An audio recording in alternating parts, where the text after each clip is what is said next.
Swifty on the beat. Ang sipag magtututulog, kaya pita ka puyat. Imbis magbanat ng buto, nagunat ng butong may kasamang ikab. Ganong katamad, sabay-abasa pa magaling, magabang na malalaglag. At nagtataka ka pa kapag sabay sa mawala ka na nakakap-kap. Clap, clap, clap, ang hilig mo sa teka muna. Kaya imbis sa lapian nakuha mo muta. Punto ko sana makuha, na baka sa kakahiga mo ay diyan ka makuba. Anong misyon mo sa lupa? Magpatigas ng batuta, paramihin ang populasyon. Ganyan ba talaga pag walang ambisyong mataas? Di nalulula, buti patupa, napapastol. Ikaw puro angas tol, halata nagpapanggap pag nasa labas ng door. Iba-ibang palabas, kaya madalas mag-mall.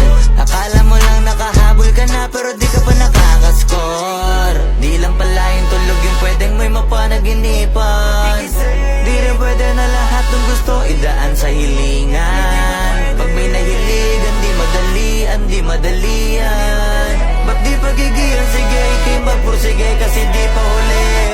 Pero sa'yo yan nakadepende, di yun nakabase ka sa swerte. Di laging pa pwede na, yung pwede lang kung pwede nga. Isipin na walang bagay na hindi pwede. Siyempre, di araw-araw abet, di 5 na Disyembre. Darating at darating ang peste, yan ang dapat mong pagandaan. Kasi buti pa yung leche, plano may plano kahit leche. Akala ko ayaw mo ng dilata, pero lagi ka nakahilata. Kala ko ayaw mo tumunganga, pero inuuna mo bunganga. Kala ko gusto mo ng biyaya, pero lagi ka nakatihaya. Sarili mo din ang dinadaya, kasi sa katamaran mo siya niyaya. Dapat kasi di ka pumapayag, ikaw din naman na mahihirapan. Tsaka ikaw din namang hihinayang sa masasayang. Hoy batugan, di ka pa mayaman, wala ka bang matabang wallet? Bakit di ka makabangon, baka bakal na mukha mo tapos unan mo naman magnet. Pahiga-higa lang sa higa, ang kala mo biyaya sa iyo ang kusang lalapit. Iba ka hanip, di nagpapanik. Sanay ka bang walang budget o sadyang wala ka lang target? Yung iba namang mga tamad ay meron din kakaibang mindset.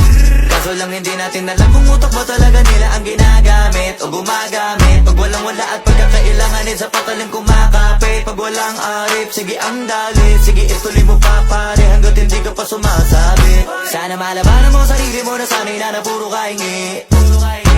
Alam mo naman siguro sa sarili mong hindi yan nakakabilib. Tapos siya pa yung galit sa'yo sa pilitan. Yun naman ang di ko maintindihan. Tipong imposible hindi mo din kainisan. Kahit pa ulit-ulit mo pasigihan, mali ka na kahit na isang beses mo lang hindian. Sa mga naririnig mo sana nakatuto ka para matuto ka ng sira ulo ka. Ang sakit mo nasa ulo kasi baka yung sakit mo nga ay nasa ulo na. Kung di ka kumilos ay hindi ka tutuka. Kapag hindi ka ngumuya nang ngumuya, mabubulunan ka naman. O di kaya bibig naman ay bubula kasi hindi to laban na ng patigasan ng mukha. Kaya matuto mahiya.